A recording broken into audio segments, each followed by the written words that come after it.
merasa terhubung dengan sesuatu yang tak terlihat di balik gemuruh dunia modern. Ada bisikan sunyi dari masa lalu, sebuah warisan tua yang tidak tertulis di buku sejarah, tapi hidup dalam getaran semesta, dalam detak batin para leluhur. Ilmu ini bukan untuk menguasai, tapi untuk menyatu. Inilah kisah tentang energi semesta dan resonansi batin. Ilmu tua Nusantara yang hanya bisa dirasakan, bukan sekadar dipelajari, di tanah Nusantara. Dari Sabang sampai Merauke, para leluhur tidak hanya hidup.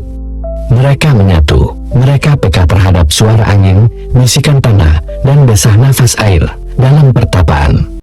Mereka membuka batin, bukan untuk melihat dunia luar, tapi untuk melihat ke dalam, karena mereka tahu kekuatan sejati bukan datang dari luar, tapi dari resonansi yang selaras antara jiwa tubuh dan semesta. Inilah yang disebut orang-orang tua sebagai ilmu rasa, ilmu sunya, ilmu hening, ilmu pangrasa. Bukan mantra, bukan ajian, tapi jalan penyatuan energi. Apa itu resonansi batin? Dalam bahasa ilmu tua, ini adalah getaran jiwa yang sejalan dengan alam. Setiap pohon, batu, gunung, dan manusia memiliki frekuensi. Bila kita diam hening dan melepaskan ego, kita bisa merasakan semuanya.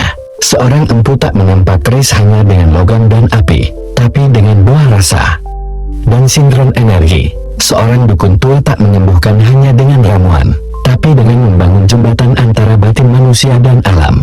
Inilah ilmu sejati resonansi batin. Semesta bukan di luar sana, ia ada di dalam kita, di balik nafas kita. Dalam budaya tua, orang Jawa menyebutnya urip hidup. Energi semesta bukan listrik, bukan cahaya, tapi getaran yang mengalir melalui sangkan Paraning Dumadi. Dalam praktiknya, para leluhur menjaga pola makan, tutur kata, gerak tubuh, dan kesucian hati agar tidak merusak aliran energi. Mereka berjalan tanpa alas kaki, bukan hanya karena kesederhanaan, tapi untuk menyatu dengan tanah. Mereka mandi di sungai bukan hanya untuk membersihkan badan, tapi untuk membersihkan getaran dalam diri. Energi semesta bukan untuk dikendalikan, tapi untuk diharmonikan. Hari ini, dunia bergerak cepat, kita dibanjiri informasi, tapi kehilangan kebijaksanaan. Ilmu tua tentang energi dan resonansi batin mulai terkubur. Dulu, ada guru yang tak dikenal, mengajar muridnya dalam diam di hutan, di lereng gunung, tanpa papan nama, tanpa gelar, tapi auranya terasa dari kejauhan. Sekarang, ilmu itu hanya tinggal sisa dalam tembang Macapat, doa-doa kuno, atau cerita rakyat. Tapi bagi yang mau mencari, ilmu itu belum mati, hanya tertidur.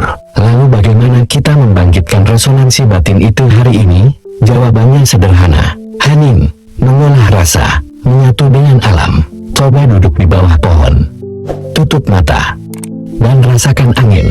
Jangan pikirkan apa-apa, cukup rasakan. Itulah awal dari penyelarasan.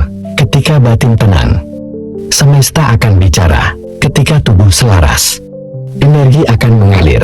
Itulah sebabnya dalam budaya Jawa ada istilah eling lan waspada, sadar dan peka. Karena semesta tidak berteriak, ia berbisik, dan hanya batin yang peka yang bisa mendengarnya. Ilmu ini bukan untuk ditakuti, bukan pula untuk dipamerkan, tapi untuk dilestarikan dan dihormati. Karena siapa yang menghina leluhur akan kehilangan arah. Siapa yang menjaga ajarannya akan diberi terang jalan. Mari kita nyalakan kembali api yang redup itu, bukan dengan ego, tapi dengan rasa. Bukan untuk menguasai, tapi untuk menyatu. Karena pada akhirnya, kita semua adalah bagian dari semesta, dan semesta adalah bagian dari diri kita. Jika hatimu tergetar, itu bukan kebetulan. Ada yang memanggilmu dari dalam dirimu sendiri. Mari kita jaga warisan ini bersama. Di Pusaka Jiwa Nusantara, tekan suka, subscribe, dan bagikan jika kamu merasa ini penting.